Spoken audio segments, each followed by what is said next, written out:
Welcome to How the World Works. This is a channel about power, money, politics and history, but not in the shouty, doom-filled way the internet often does it. No hot takes, no outrage, no everything is broken thumbnails. Just clear explanations of how things actually work and why, because a lot of the confusion we have about the world doesn't come from things being too complicated. It comes from the fact that no one ever explains the system properly. And today we're starting with a question almost everyone asks at some point. Why are governments always in debt? Every year we hear the same headlines. Record borrowing, debt at historic highs, future generations left with the bill. And yet, this keeps happening. Across countries, across political parties, across centuries. At some point you have to ask, is this a mistake?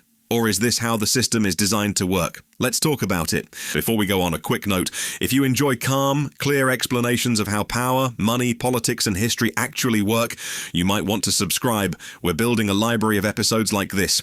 And if you find this one useful, giving it a like genuinely helps the channel reach more people. All right, let's get into it. Most of us grow up with a very simple idea of debt. If you keep borrowing more than you earn, eventually you're in trouble. Your bank calls, your credit card panics, your lifestyle gets adjusted. So naturally, we apply the same logic to governments. We assume governments should balance their books. Debt is a sign of irresponsibility. A good government pays everything off, which sounds sensible. But here's the first uncomfortable truth. Governments are not households. If they were, most countries would have been repossessed by now, and yet somehow they keep going. So what's different? The biggest difference is this. Most governments borrow in a currency they control. The UK borrows in pounds, the US borrows in dollars, Japan borrows in yen. That matters enormously. When you borrow money, you have to earn it back. When a government borrows in its own currency, repayment is flexible, not infinite, not consequence-free, but flexible. This doesn't mean governments can print money forever without consequences. They've tried. It never ends well. But it does mean default works very differently. Japan, for example, has debt over 250% of GDP. If you personally had debt 2.5 times your income, your bank would stop answering your calls. Japan just keeps issuing bonds, which brings us to the next point.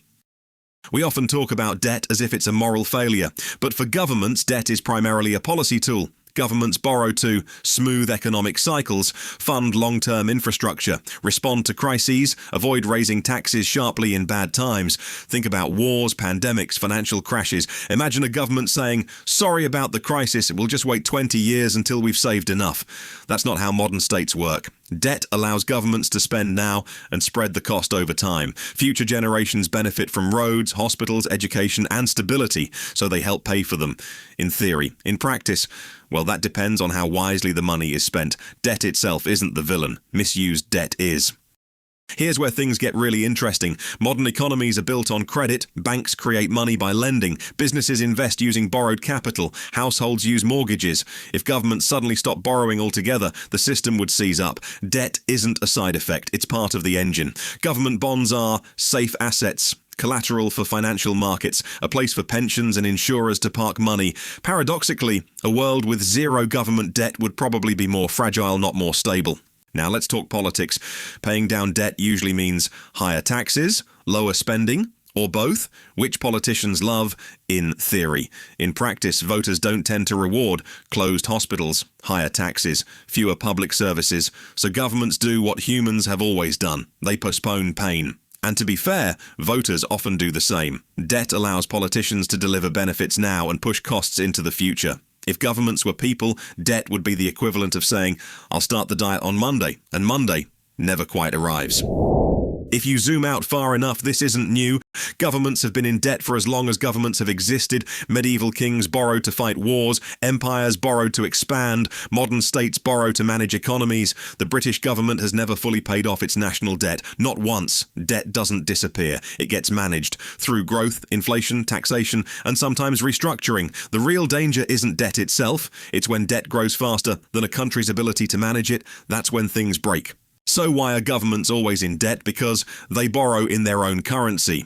Debt is a tool, not just a liability. Modern economies depend on credit, politics discourages painful trade-offs, and history shows this is normal, not exceptional. Debt isn't a sign the system is failing. In many ways, it is the system. The real questions are, what is the debt used for? Who benefits? And who pays when things go wrong? That's what How the World Works is about. If you found this episode useful, consider subscribing, and if it helped clarify things, a like really does help the channel grow. In the next episode, we'll look at something that quietly shapes almost everything around us, why central banks fear inflation more than recessions, and what that tells us about who the system is really designed to protect. Thanks for listening.